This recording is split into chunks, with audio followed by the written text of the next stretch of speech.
A narrativa dos chamados nazistas ucranianos surgiu nas mídias e redes sociais brasileiras já em 2014. Naquele momento, o governo brasileiro se manteve distante da agressão russa, ignorando totalmente a anexação da Crimeia e a invasão das regiões de Donetsk e Luhansk. No entanto, a narrativa russa continuou circulando graças ao governo russo por meio de simpatizantes de ideologias extremistas aqui no Brasil. Com a invasão em grande escala iniciada em fevereiro de 2022, todos esses simpatizantes brasileiros do imperialismo russo voltaram a repetir o mesmo mantra e a divulgar os materiais propagandísticos de Moscou desde o primeiro dia da nova ofensiva.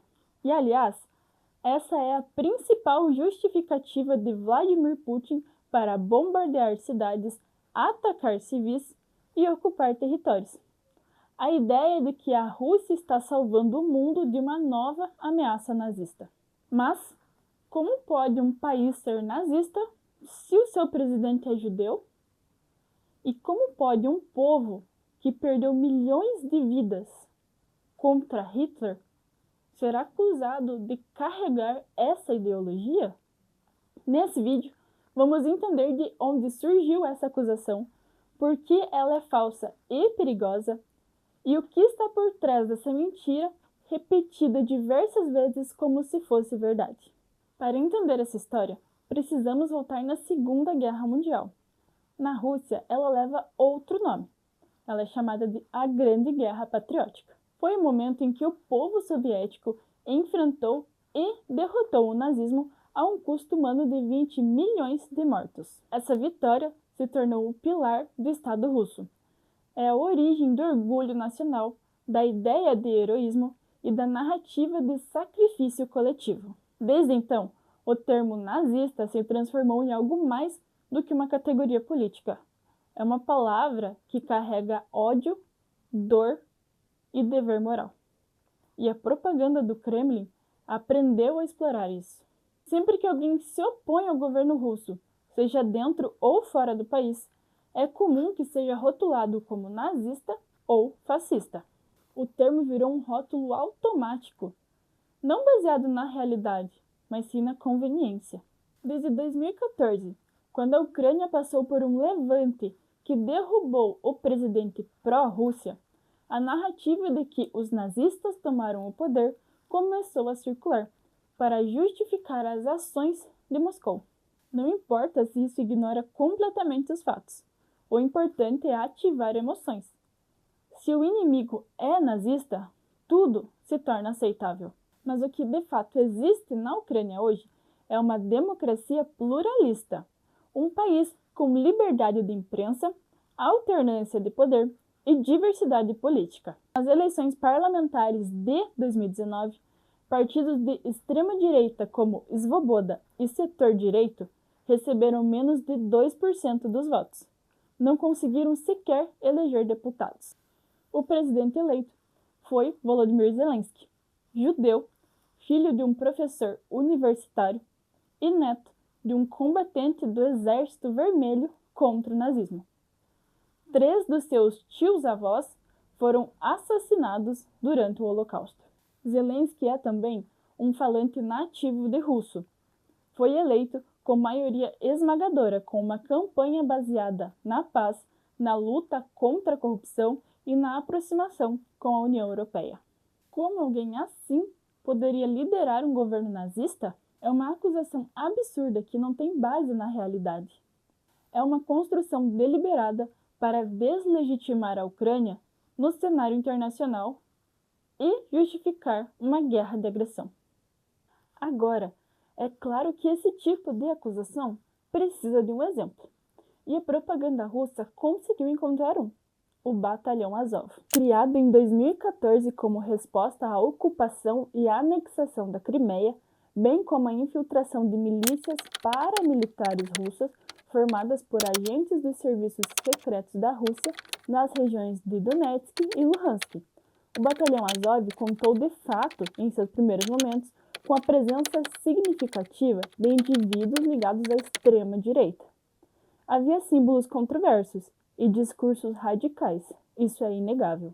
No entanto, também é verdade que já em abril de 2014, após a agressão aberta das tropas russas com a tomada da cidade de Sloviansk, o Ministério de Assuntos Internos da Ucrânia criou oficialmente o Serviço de Patrulha da Polícia de Designação Especial da Ucrânia. O Batalhão Azov foi desde então incorporado às forças ucranianas e posteriormente foi integrado à Guarda Nacional da Ucrânia. Desde então, tornou-se um regimento regular subordinado ao Estado.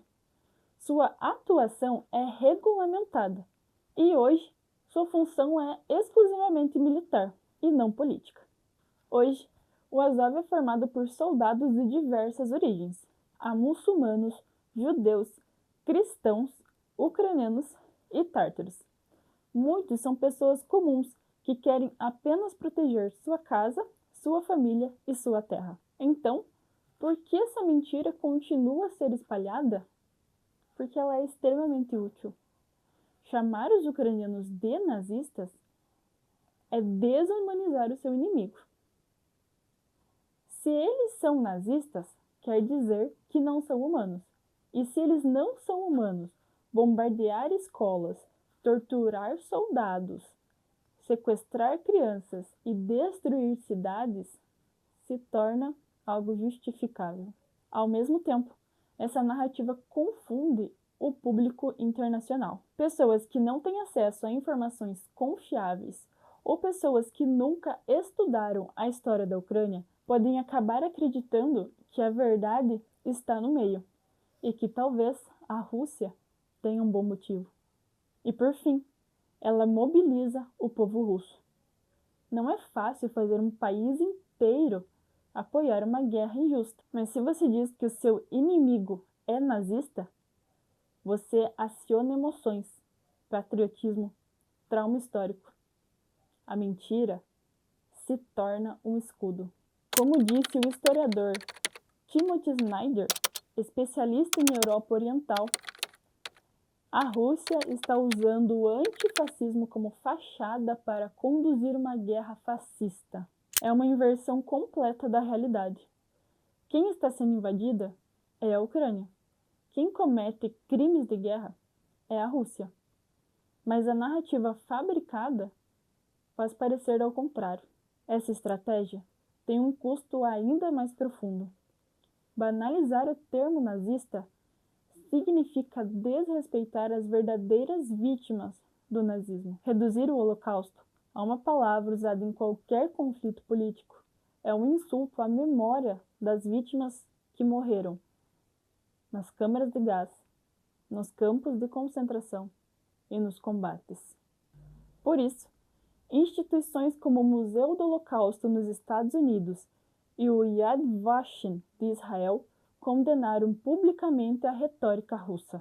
Chamaram-na de abusiva, manipuladora e perigosa.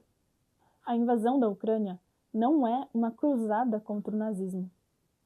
É uma invasão ilegal feita por uma ditadura que tenta apagar a independência do seu país vizinho. E para justificar essa violência, ela transforma história em arma e o sofrimento passado em desculpa para novos crimes. A Ucrânia não é nazista.